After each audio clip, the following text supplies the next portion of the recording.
हाय दोस्तों, नमस्कार, प्रणाम। मैं नीतू त्रिपाठी आप लोगों का अपने चैनल में स्वागत करती हूँ। ये बड़ा वीडियो इसको लास्ट तक देखिएगा। छोटा मोटा एक भजन भी है इसमें, आप लोग पूरा देखिएगा। लास्ट तक देख के लाइक शेयर सब्सक्राइब करिएगा। कौन कहाँ से है ज़रूर बताइएगा। आप लोग वीडियो अच्छा लगे तो ज़्यादा से ज़्यादा शेयर करें। जय श्री रामचंद्र की जय। एकादशी के दिन हमारे घर चौका बनाया गया। हर जगह श्री रामचंद्र जी का पैर लेकर जाया गया है। हर घर घर में एक एक रूम में हर जगह पहुंचाया गया है। आए चाची, वो फोटो खींच लिया जाए। आई आई आई आई आई एथिया प्रभु धोली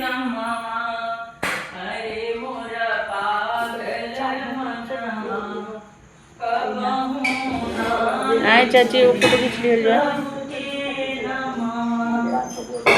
आई आई आई आई आई एथिया गुड़ो धोली। हटो हटो।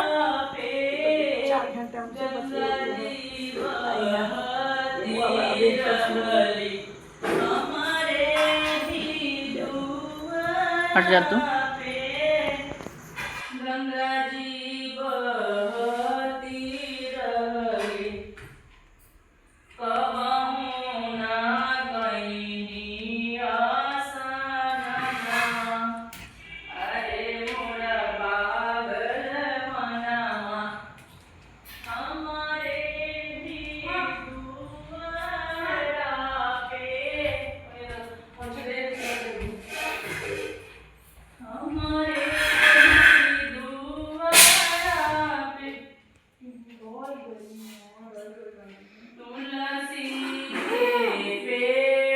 बाकुल सब छिटा गया।